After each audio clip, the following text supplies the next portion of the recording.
there a detrimental effect on women using ginseng? Depends on which type you want to believe. There isn't any research that I am aware of that I believe that shows this. There is one little anecdotal report that appeared in the British Medical Journal in which a woman reported that she was experiencing some inflammation of the mammary glands. However, that study was, or that report was just so hopelessly flawed that it wasn't even worth reporting. There's a lot of information, anecdotal information about how you use ginseng and what you should use it for and so forth, most of which I don't think stands up to good examination. You'll hear about the ginseng abuse syndrome, which is the next thing to garbage that you can find. A really, really bad study that nevertheless planted the seed in the minds of a lot of people that they should be careful in how they should use ginseng because you might be able to abuse it in normal use. I don't know. That's crazy.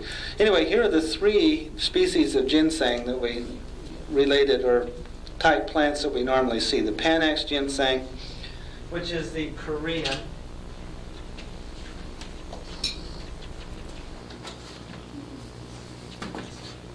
Chinese. Then this one here is called the American. And of course I put the common name down here, so I'll put the Latin name out here.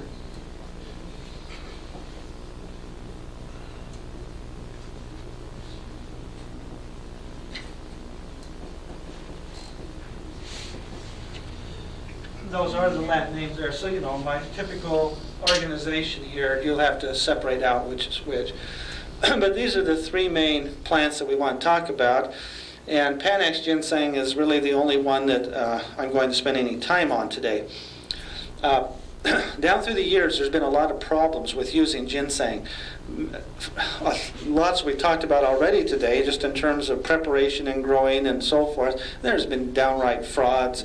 It's very, very hard to ascertain whether what you're getting is really ginseng or some weed that somebody's hyping as ginseng. Just terrible things have gone on with this plant. Again, the Europeans, in an effort to eliminate these errors, have developed what they would call, or what I would call, a guaranteed potency ginseng. And what this is going to do, of course, the Siberian guaranteed potency Siberian that's just about ready to come out. A guaranteed potency Panax quinquefolium, or American ginseng, is also in the works. Eventually we're going to have all three of these in a guaranteed potency form, so we can use them for exactly what they're supposed to be used for. And we know when we get them that we're getting exactly what we're supposed to get. Very, very important. For example, with the Panax ginseng, there are different, they have in there what we call the ginsengicides, and these are the purportedly active constituents, although there are several other constituents in ginseng that are equally important, I believe. But these saponins are believed to be the primary active constituents. In order for ginseng to have a tonic effect, in order for it to build the immune system, to decrease levels of chemicals in the body that are high and to increase levels that are low, to keep the blood pressure regulated where it needs to be a good tonic and build anabolic agent on the adrenal gland, and to stimulate the production of DNA when it needs to, and RNA and so forth, but not to overstimulate these things, just to get the body where it needs to be in a total state of balanced health.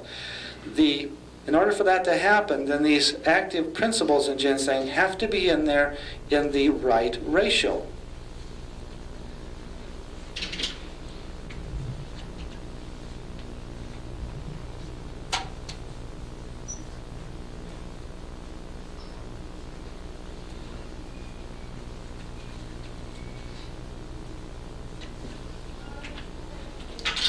Okay. There are many of these chemicals. They're normally grouped into two groups like this, the RB1 group and the RG1 group. The ratio, the tonic effective ginseng depends on a ratio of 2 to 1 of those. So there has to be half as much RG group in there as there is RB group. Now, if you just package up the rootlets of Korean ginseng are almost totally devoid of RG1 constituents. So if somebody is selling the rootlets of Korean ginseng, you're getting primarily RB1. Again, young ginseng plants are primarily RB1. They have to mature at least 4 or 5 years before they're going to predominate or have enough RG1 to match this ratio. Only the best Korean ginseng meets these standards, and everything else is usually substandard. So that's important. The research shows that is the ratio. It has to be there. What does that ratio mean? Well, first of all, I want to say this, that American ginseng predominates in the RB1 and just really doesn't have the RG1 at all. The Siberian ginseng doesn't have any of this, either one of these groups. It has other constituents of an active nature. So when we're standardizing these, we're looking for the constituents that are active. The RB1 constituents are primarily sedative in nature. We're talking about a general CNS effect here, you might say. And so if you get a Siberian or American ginseng, you know you're going to be as primarily a sedative agent. The RG1 is the stimulant property of ginseng.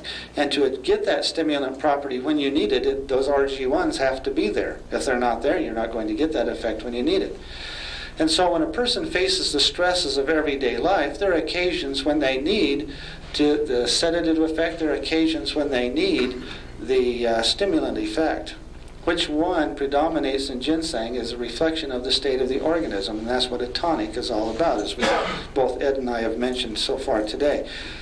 that the herbs, many drugs, many substances that you eat respond and reflect the state of your body at any given time. If your body is overwhelmed with vitamin C, you excrete it in the urine, don't you? And it kind of works in the same way, the same principle here. So what happens now when you have a guaranteed potency Panax ginseng, you know that substance is going to be or possess that ratio of anti-constituents. This, I believe, is going to revolutionize American approach to ginseng. In fact, I have no doubt about it. This is next generation herbal medicine. When is this available? It's available now. There are several sources for this in the States right now. You name some? Well, Solar Ray obviously has it. They're always copying what I do. I mean, they're right there. They know what's going on. Although I've got a few surprises for them in the next few months. But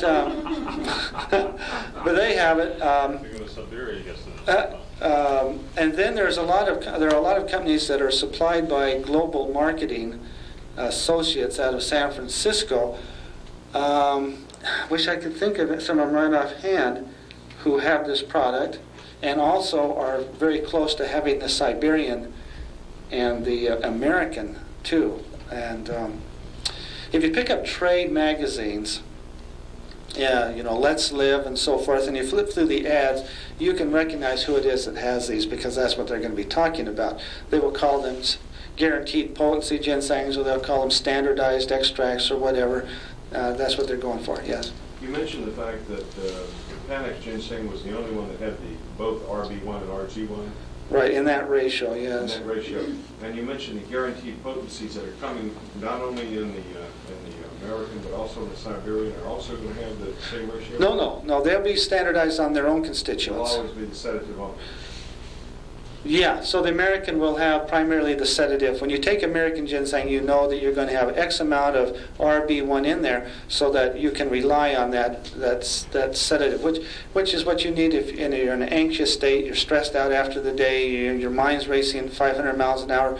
You need to come down off of that, and American ginseng would be good for that. However, if later on that night you need to have your mental faculties going and at top speed, then you might instead want to use the Korean ginseng, because it'll reduce your anxiety, but it will not suppress or sedate your mental functioning.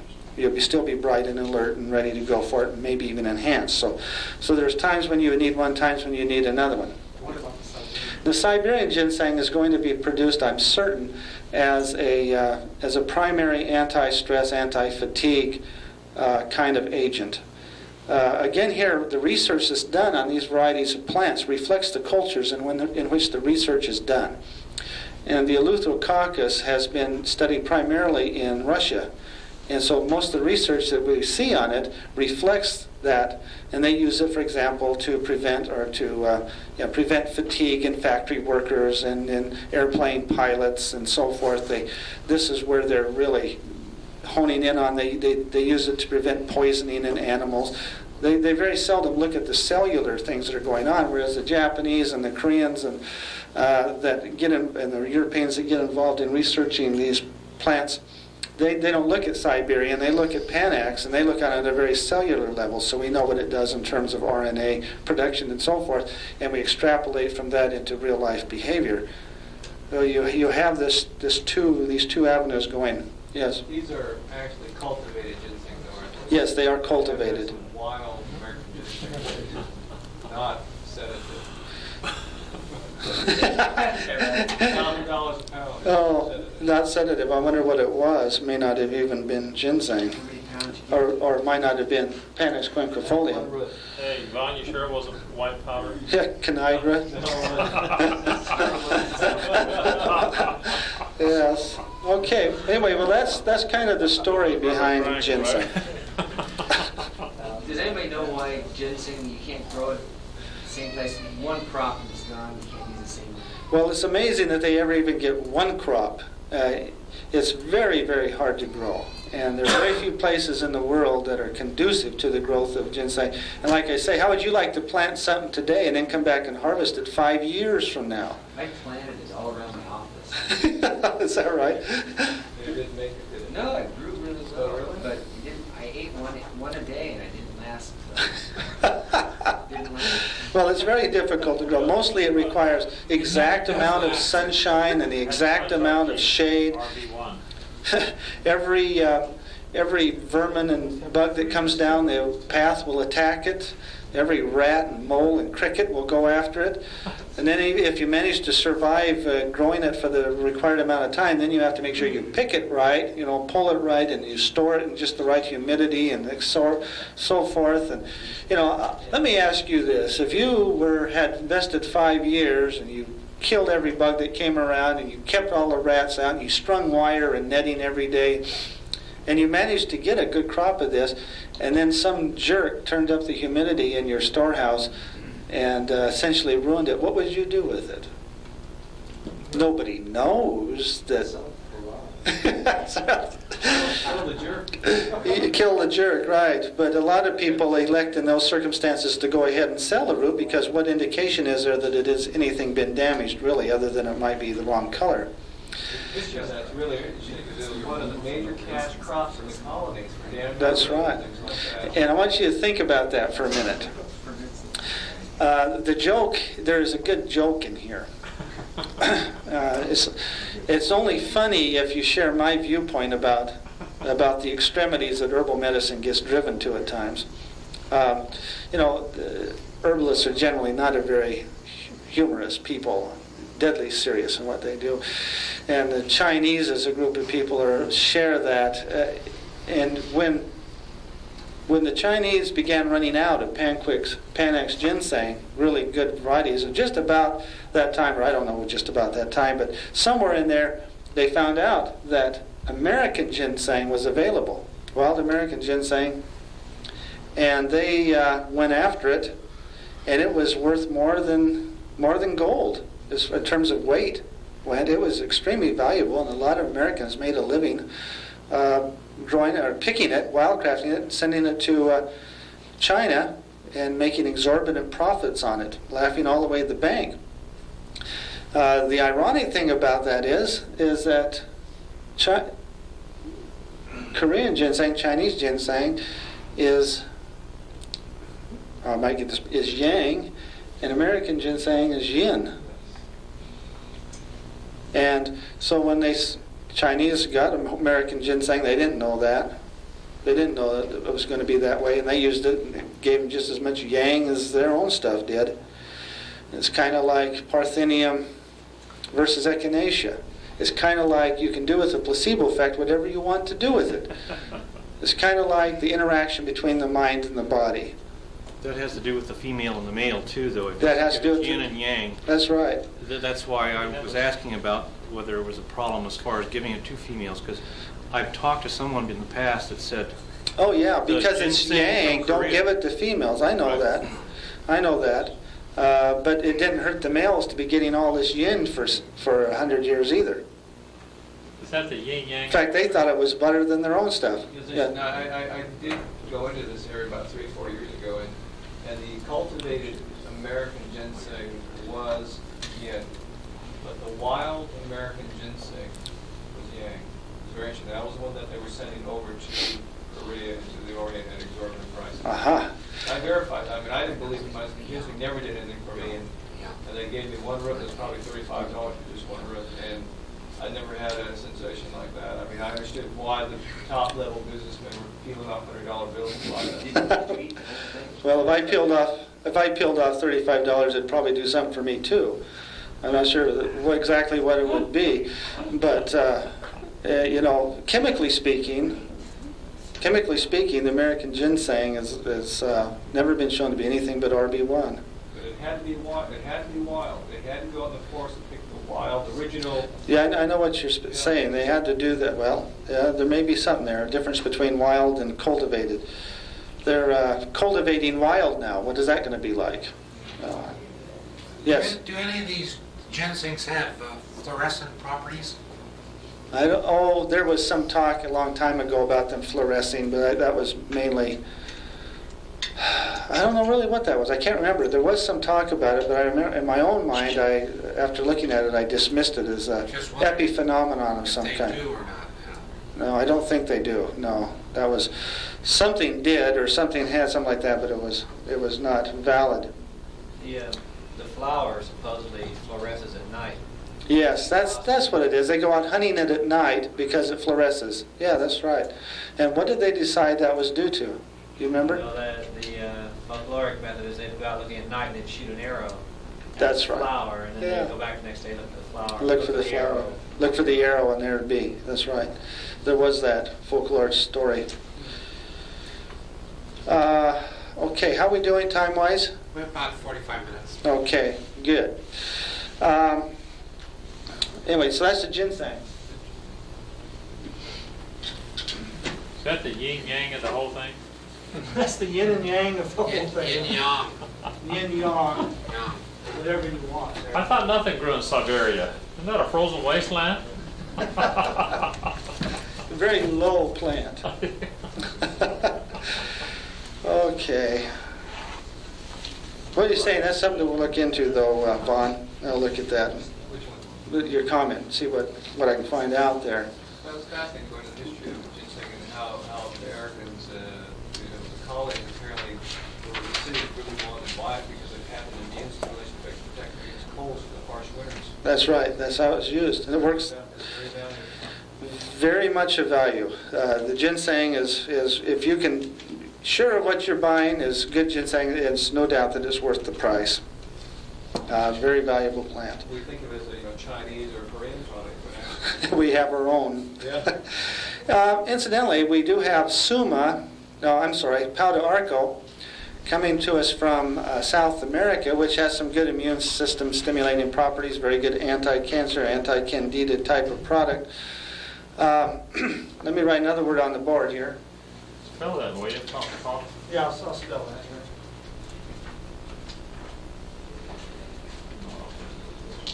What are the shelf lives on some of these herbs?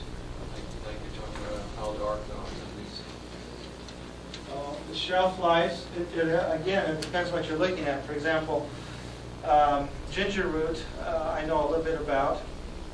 It has some volatile kinds of chemicals in it. And these sorts of things dissipate very quickly. Mints and so forth, volatile oils dissipate, aromatics are given off. Oftentimes, though, that isn't what we're looking for in terms of active constituents. For example, the anti-motion sickness property of ginger is in it. 10 years after it's put together. So apparently it doesn't depend on the presence of the volatile constituent.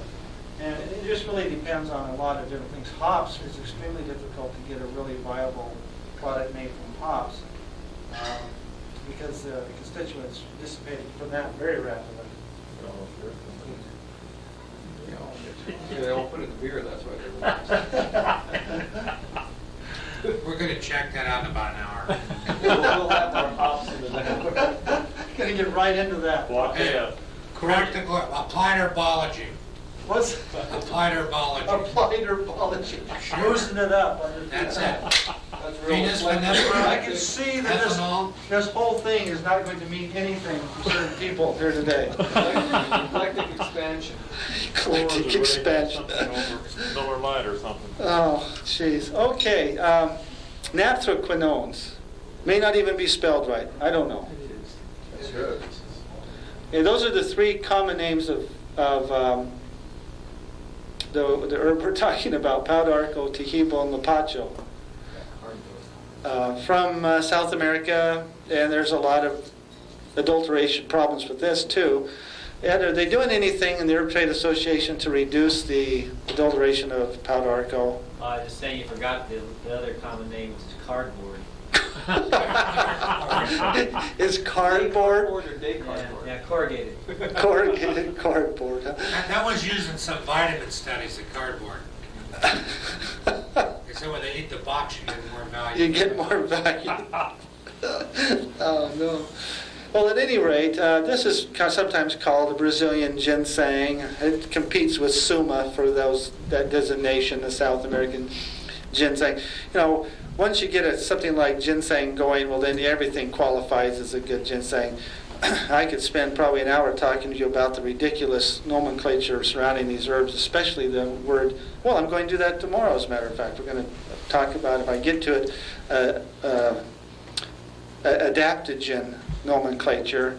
At any rate, I was doing some research. There's some pretty good research that's been done on Paudarco, both in South America and in the United States. Not reams of research, but maybe about that much if you put it all together, which isn't shabby. Some of it's questionable. Some of the controls that have been used in it have been highly irregular. Some of the hospital studies out of South America are impressive more because of their weight than because of their protocol. Nevertheless, the weight does count for something. You can't ignore that much hospital data, clinical data, both as an anti-cancer agent and as an antifungal agent, particularly in terms of candida. The point I'm trying to get at here is that Lapachine and Lapacho, is a naphthoquinone. And most of the active constituents that have been identified from Paudarco are naphthoquinones. Anybody know of a North American plant that is high in naphthoquinones? There is one. Aha. All I have to do is remember what it is. Do they kill any bacterial forms like an enteric bacterium in the gut or anything too? Do they have any antibacterial properties besides antifungal? Yes, they do. Yeah, they have some antibacterial, but their claim to fame, if you will, Chaparral. has been here. No, not chaparral. No, that's nor-dihydroguairic acid. Diuretic acid. See, I said it. Nor-dihydroguairic acid. You should all be impressed by that. You deserve a beer for that. Surprise Some himself. hops. Some hops. Homeopathic. There's the one right here. Inalcoholic. Butternut. Bark. Butternut root bark. Or root of butternut. No, bark of butternut root, or however you want to say that. The herbalists have different ways of saying that. But yeah, very high in naphthoquinones. And if you go back through the Indian folklore and so forth, in the literature of probably the early eclectics, I can't remember whether they used it or not, the Thompsonians did, that you find references to butternut as being a good anti-cancer agent and a good antibiotic. among other things. Which brings to my mind the following question, and that's why I bring it up. What are we doing in this country about researching our own stuff, the stuff that's growing in our backyards? Over lunch today and at other times I've been talking to you individuals, and here there have been a lot of talk about teleology and cosmology and some overarching purpose to things. Certainly, fundamental to those kinds of concepts is the idea that we have growing in our own environment the things that we need for our own problems. Now, maybe we import problems, and therefore we have to import some of the herbs that are things to take care of our imported problems. But something like cancer, something like an antiviral agent, an antibacterial agent, is endemic to any country. And we have here perhaps our own version of Palo d'Arco. But we won't know it unless a lot of research is done on it. Available here from some sort? Sure, it's you can get it in health food stores. You I bet. don't trust health food stores. Well, then Wait, go out and wildcraft it. Solar Peel it off the butternut Herbal tree. effect. Huh? Herbal effect. Herbal effect. And Okay. then what do you do? Make a tea? Drink a tea? Bathe in it? What do you do with it? You just make a tea. You can get it in capsule form. You can chew on the bark. I think it's pretty bitter. Is it true somebody with high blood pressure or heart problems should be real careful with it? With this? Yeah, Palo d'Arco. It's a Oh, Palo d'Arco? respiratory. Not that I'm aware of, no. That sounds like one of those little Yeah. fables. What about yerba does it fit in anywhere through this family? I don't know much about yerba santa. One of those backyard plants that really natural. Okay. So I don't know anything about it. It's got to be a little esoteric here. Yes, over here. Some companies make a point to hype their material here by saying that they change the electronic spin on the material, because in some places they say it's pesticides from the deforestation of the jungle has caused the contamination of the bark, so they take it from the inside and change the spin. Mm-hmm. I don't know anything about that. I mean, nothing at all. What herb is that that you grow? Palo d'Arco. They say they take a silver amount and do the same thing. They got not amalgamate or mercury anymore. No, I don't know much about that. Yes, sir. Is there any significance to the designations of yellow, red, and purple apache? Well, that's part of another part of the hype. But I think that I've been fairly well convinced that the purple apacho is probably the best. But I can't remember why I was convinced of that. I was talking to one of the importers of Palo d'Arco, and he went on to some great length about that because he spent so much money and so much time ensuring that he got just that. Most of the research has been done on the purple, as far as I could detect. And so I kind of had to agree with him that that's probably right.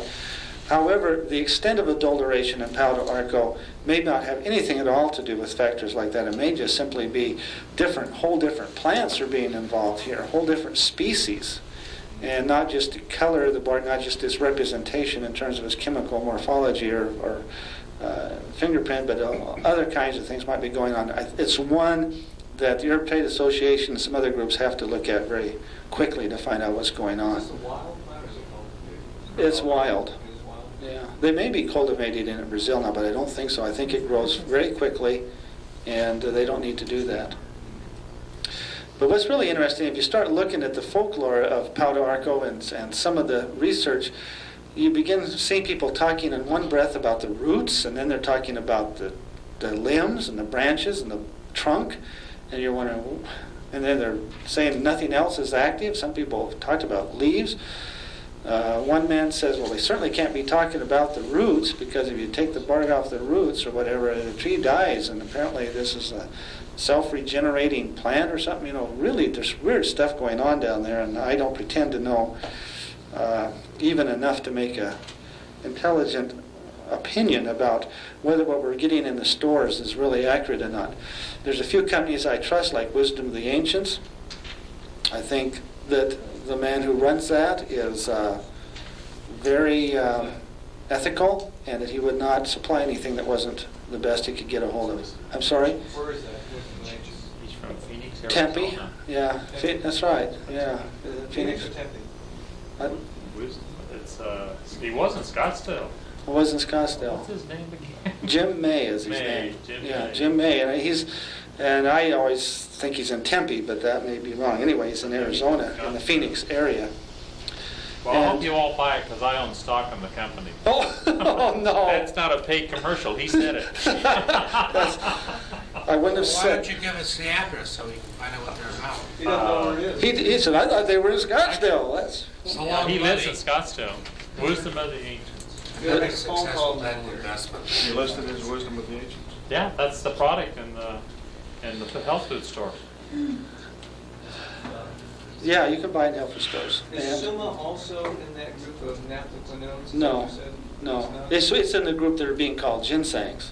Oh, I see. That's So, all. does it have an antiviral or immune stimulant effect? Let's see. You're making me really fish in my memory here now for what coffee does. Yeah, it's supposed to be a very good immune system stimulant. I don't know what direct antibiotic properties it possesses, but it's supposed to be good for these other things. Okay. Now, echinacea. I want to say a little bit about echinacea. Yeah, I'll probably have more to say about it tomorrow. I hope he has some very enlightening things to say about it. Just a couple of things that I wanted to say about it. One is that it is now, again, it's a guaranteed potency herb. It was selected for that on the basis of 25 years of German research, and it's pretty well standardized. It's a good substance, and as I said before, it really doesn't matter what form you get it in, as long as it does the job. I guess that's good. And but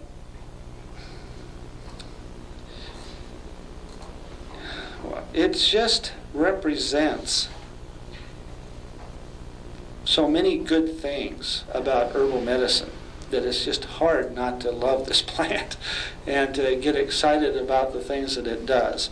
And since it has been so well researched, it just stands out as a wonderful model for approaching the study of herbal medicine.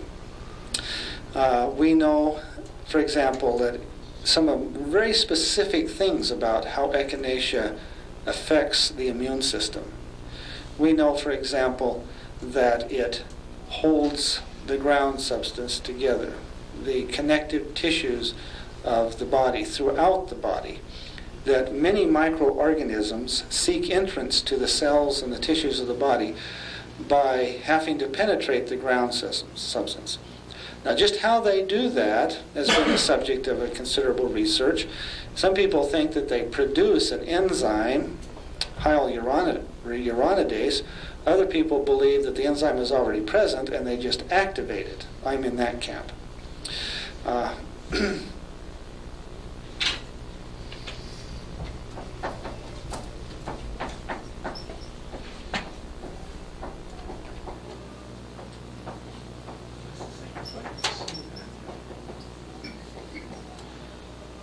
Another word for that, for the ground substance, the stuff that holds our cells together, is hyaluronic acid. Hyaluronidase is an enzyme that is normally inactive, but it occurs in the hyaluronic acid. When a particular streptococci or a staph bug approach this, and they are able to activate the hyaluronidase, which eats holes in the hyaluronic acid and allows the infection to occur. It allows the pathogen to approach cells, attach themselves to the cells, eventually penetrate the cell, and destroy it. When the tissues have been breached, then essentially the pathogens can flow in very readily and attack cells. When that happens, of course, the immune system goes into effect, begins to produce substances, macrophages, and so forth, that approach the area to take the battle with the pathogenic organisms, and you have inflammation occurring. You have the necessity of getting the troops into the site of battle. You have the necessity of producing more troops, and the necessity of getting the waste material, the dead bodies, out of the way so more things can go on. You have the necessity of rebuilding the tissues that have been damaged by the infection. And though that's just a common infectious mechanism going into effect. Echinacea affects that process at almost every single level. First of all, it inactivates or inhibits the activity of this enzyme, hyaluronidase, so that it just doesn't work. Of course, if the invasion is strong enough, some hyaluronidase will be active. You do stand the chance of an infection occurring. When it occurs, the defenses of the body are used up fairly quickly in the battle. Echinacea stimulates the production of new lymphocytes and so forth that can join the battle. It increases the capacity of the macrophages. Macrophages, can just have a certain capacity, and then no more. They can only kill so many germs, if you will. And the echinacea increases their capacity. It stimulates the lymph system to carry debris away. The lymph veins of the body eventually empty into the blood vessels, and they just make that whole system flow better. So they're eliminating debris at all times, and then finally they stimulate the body to produce new cells in the area of the infection. So and all of this is pretty well documented. Yes. You're saying that echinacea activates macrophages? Yes. Well, I didn't say activate, and I'd have to think about that. It increases the capacity of the macrophages, and it increases macrophage. Oh, it activates the macrophage. That's right, it does. And it increases macrophage production. Okay, go ahead. You're saying if it activates macrophages, then it disturbs ground system. Only the fibrocyte is what lays down physiologic ground substance. Well, right. It isn't destroying. No, the macrophage does not attack the ground substance. Yes, it does. That's the primary regulator of the ground system. I'd have to differ with you a little bit on that. The macrophage is basically just a scavenger of dead tissue and invading germs. The macrophages are present. If that were true, they would run out of control pretty quickly. You got two poles. You have an anabolic and a catabolic state, and the anabolic state is the fibrocyte. The catabolic state is the macrophage. Well, I just guess I just have to differ with you. Maybe we can talk about that later. The way, but the echinacea does operate in this manner. It does activate macrophages. It does stimulate the production of the whole process there. We have phagocytosis, of course, being stimulated tremendously.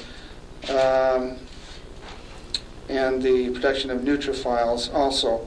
The T lymphocytes are affected,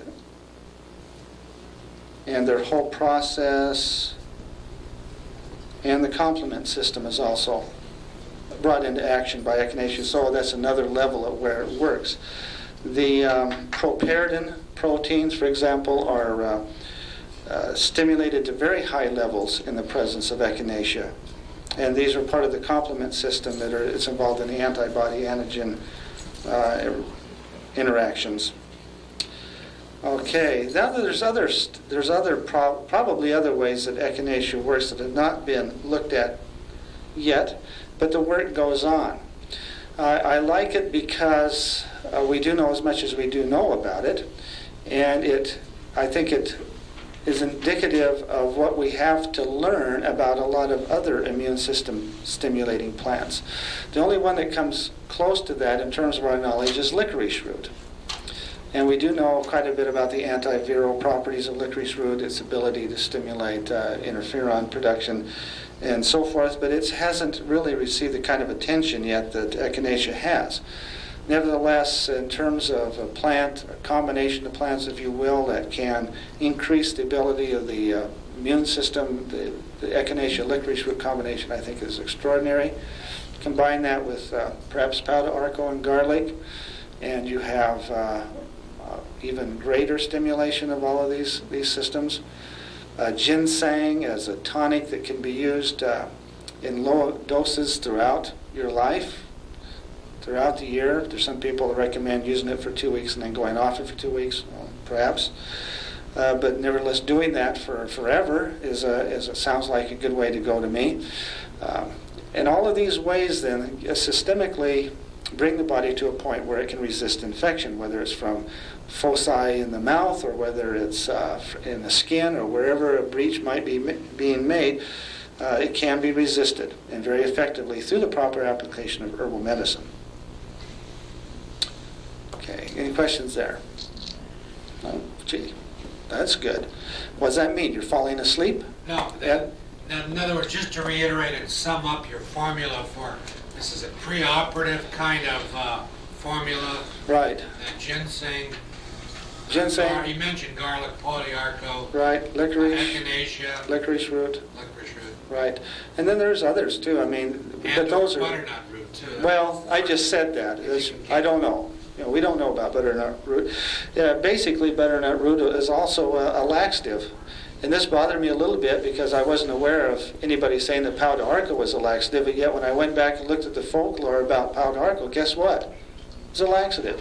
So the naphthoquinones are, of course, related to the anthraquinones, which are the active laxative constituents in Cascara sagrada. So it's all related one way or another.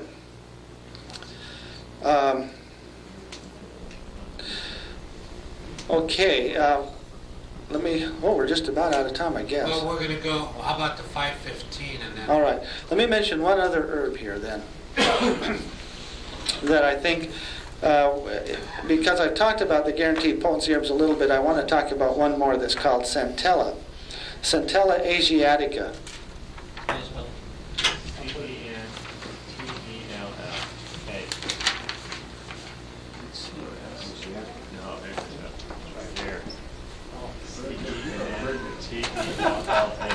If you buy his book, you'll read it on the front page. I've got a chapter on it in the book, Guaranteed Potency Herbs. Centella asiatica, now there are going to be horrendous nomenclature wars going on over this. At least I hope there are wars. I hope that the proponents on the one side don't win automatically just because they think they're experts. But the Centella asiatica is a member of the Goticola family, Hydrocotyl asiatica being the common nomenclature or common botanical name for Goticola, which is the common name. However, this is the way I propose it be done. Whether or not it ever succeeds, I succeed or not, I don't know, because already people are trying to get Hydrocotyl asiatica renamed to Centella asiatica. And I don't want that to happen. Basically, Ceylonese from Ceylon and Indian Goticola, I prefer to call Hydrocotyl asiatica. You don't need to make notes on this. But the Madagascaran variety, that which grows in Madagascar, I think should be called Centella asiatica, and that's the way the nomenclature ought to go down. The reason I maintain that is because only the Madagascar variety of Goticola contains a high enough level, I think it's about 10%, of the active triterpenes to be an effective biological agent along the lines that I'm going to talk about. The Goticolas that are from India and Ceylon are good as general tonics and anti-fatigue agents used over a long period of time, but they aren't effective in terms of their ability to act in the following manner. What we've found, or what the research has shown on Centella, and again it's exactly the Centella that we're talking about being available in the stores, and this has not got into the United States in any big way yet, but it has been used in Europe for about 20 years. The Centella has the ability to attack the ground substance of the body and reinforce its integrity, rebuild it, strengthen it. It's in this ground substance, it's within the connective tissues of the body in general that the blood vessels, of course, are found.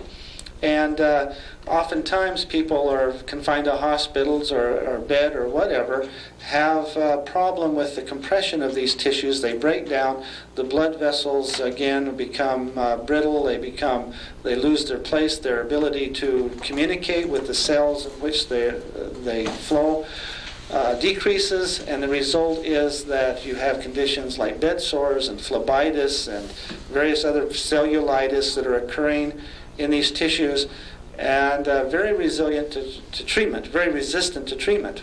And centella preparations have been shown to prevent a lot of these things from happening.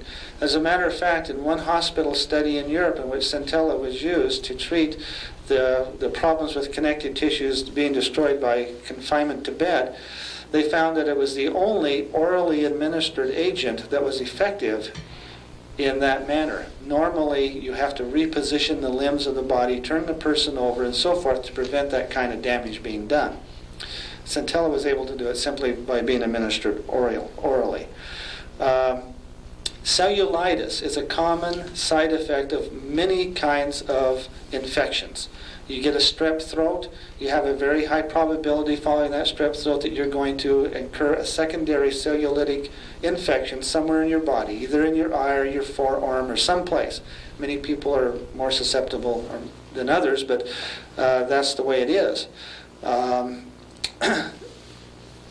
Traumas incurred through the application of surgery in the mouth have been known to produce cellulitis. The intrusion of many of the microorganisms that we went over earlier, many of those can produce cellulitis in very strange places in the body.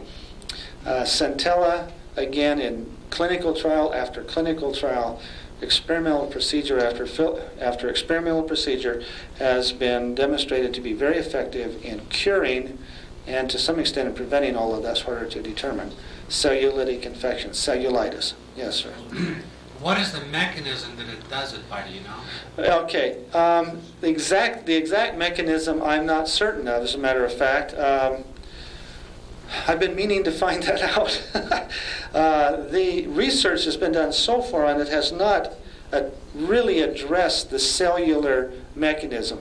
What they do know is this, that the substance is able to stimulate the regrowth of tissues in areas where they've been damaged, much like the echinacea does, but how it's doing that they don't know. They think that it's affecting the ionic potentials across some of these membranes. That's one of the mechanisms that's been suggested. It, again, through a way I'm not certain of, it reduces the permeability of the blood vessels when they're hyperpermeable, and reduces the brittleness of the capillaries that are, due to diabetic neuropathy or whatever, that have become brittle, and so forth. And so that's as low a level of that's as low as I've been able to get in the spectrum of what's going on. I'll have to do some more work on that. Is there a common name, and where do you get it? Centella is the common name, and you can find it in health food stores. Again, I'm sure Solaray puts it out. Other companies I'm aware of are getting on the show right now, but it's just brand new. Yes. Do you think it's okay to in this use country. the go-to cola with ginkgo in working with multiple sclerosis patients? Sure, I think that's fine. I don't think that you've got more than a 1% chance of success. But that 1 person out of 100 that is going to respond to it, I think, is going to be appreciated. Maybe it's higher percent than that. I don't know. I exaggerated downward in order to emphasize the point that when you're talking about MS and herbal applications, your chances are not very good. Even with something like evening primrose oil, which probably has the greatest rate of success of any herb in multiple sclerosis, it's still very low. How low, I'm not certain, but it's too low to be statistically significant anyway. And they're continuing to work along those lines to see if they can improve the response rate, if they can identify the factors that are important, but so far that hasn't come to fruition. Is there any problems with mixing those just equal parts when you have a patient take them? No, there's no problem there. One of the two? ginkgo and gotu-kola, right? Or did you mean centella? Well, I've never used Centella, Okay. I've always used Gotu-Kola. Right, and that would be, and ginkgo? Ginkgo improves the vascularity of the body, improves the flow of blood to many areas of the body. Again, it reduces hyperpermeability, it reduces brittleness. It has direct effects on neurotransmitters in the brain. It increases the production of dopamine and 5-hydroxytryptamine and norepinephrine. It increases the length of time that these chemicals are active in the brain, in the synapse. It inhibits it increases the ability of the neurons to store these transmitters. It stimulates the release from the vesicles in the nerve endings. In many ways it affects neurotransmitter levels in the body. How do you spell it? Ginkgo, Ginkgo. There's a chapter on that in the new book too. It's also a guaranteed potency compound, and it's really never been useful in any other form. Yes? The Centella asiatica, you said it's a preventative, but once a person gets a cellulitis, can it also... Yes, I meant to say that it both is preventative, but mainly it's treatment oriented. Another question. There's a big talk about steroid usage right now. What are some alternative uses, steroid type preparations that could be used in the herbal ranges? I'm going to shift gears here. Steroid preparations from herbs. Well, my opinion on that is, and I think this is mainly a matter of opinion, that there are many herbs like yams and licorice root, black cohosh that contain precursors of hormones, but none of the plants contain hormones in the sense that the body produces. Whether the body can utilize those precursors to develop or to produce its own hormones, that remains to be seen. I think what's pretty clear-cut at this time, however, is that the hormonal precursors that are present in plant are doing something.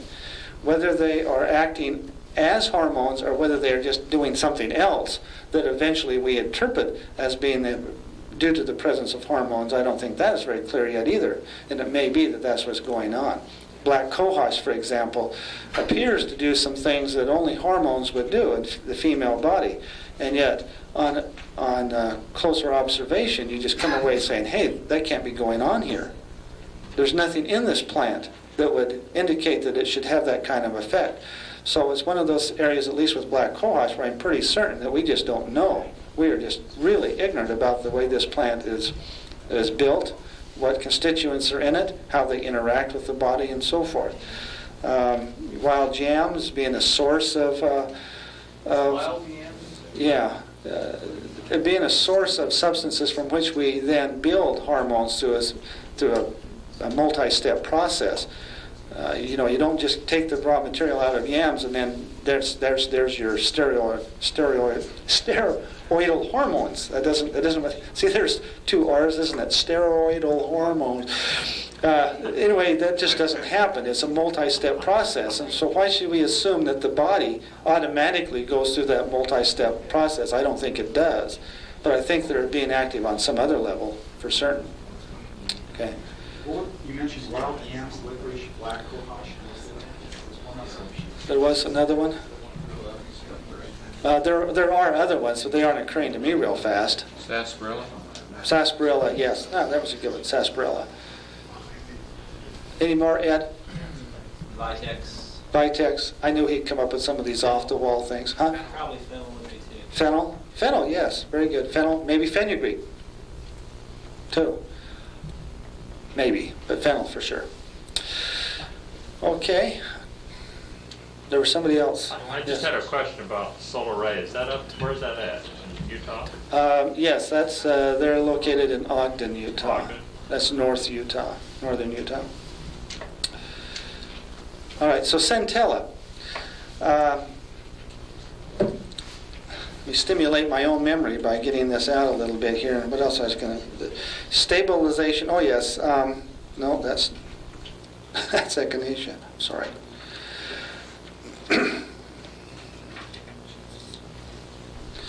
talked about, well, in sclerosis to a certain extent, centella is being used. But that doesn't really concern us here. It's just one of the really good things. But in skin ulcers of many kinds, the centella has found application. I talked a little bit about this earlier in terms of leprosy. They take, in India, they will take, they will take highly concentrated centella preparations and inject them right into leprotic lesions. And these things just seem to fall away. It breaks them up and they fall away, not the arms, the sores. Oh, bad. In gynecology, okay, this is an area I wanted to talk a little bit about because I thought it might interest you, but centella has been used in research settings in gynecology for episiotomy tears and various other incisions, the traumas that are occurred during the delivery process. The result has been more rapid healing with less pain than has been experienced by any other application, any other treatment. And I think that's significant because there aren't many herbal preparations that definitely reduce pain, and yet this is one for a specific application that does. Various other kinds of cervical pathologies it's been effective for. Ectopia, displacement of the uterus, intracervical mucosal inflammations and infections has been very good for. So I think it's one, again, that we could utilize a great deal more than we have. In terms of direct ear, nose, throat applications, it's been used after tonsillectomies to increase the healing rate there and the incidence of secondary infections. In radiation surgeries of various kinds, centella has been used to stimulate the healing process, which, if it's taking place in the throat, as you know, can take a long time to heal and be subjected to various kinds of complications, but the centella application speeds up that healing process and drastically reduces the chances of secondary infections and so forth from happening. Venous venal insufficiency that results in phlebitic conditions, very susceptible to centella treatment. And all of these things, I think, reflect upon the total state of the organism again. It's a way that you can use herbs to reduce the effects of stress that are occurring in the body. And you can use ginseng to approach it from an effect on the glands of the body. You can use ginkgo to approach it from direct effect on neurotransmitter levels and on the capillary problems. Centella can be used then to support the connective tissues to make sure that they're whole and in good health at all times, and so that many of the problems that people experience secondary to dental work and dental infections and so forth can be drastically reduced in this manner. Okay. Any other questions? Okay. Well, one more, of course. Sure, answer the question. One. Right here. Have you heard of estrogen compounds for female situations, things like that? Herbal? Is there any herbal? Well, black cohosh is used, and licorice root are used both by females for that kind of a purpose. Fennel is coming on as a potential treatment in that way. Okay. Yes. The brochure mentions you're going to talk about relieving the effects of electromagnetic pollution. Yes, I have that for tomorrow, slated to talk about the effects of pollution and how we can use herbs to reduce those effects. Yeah, we'll talk about curry herbs in that context and kelp and some other things. Okay. Dan and Ed, I want to thank you not only for the people in the room in our biological dental academy, but also for the people that will read the books that you're responsible for putting into the literature again. I want for the renaissance in this herb thing on a basis where, let's say, physicians and dentists can help apply it to the practice. There's a tremendous amount of effort done on their part, and I don't know whether you appreciate what they've done, but I'm sure that you do.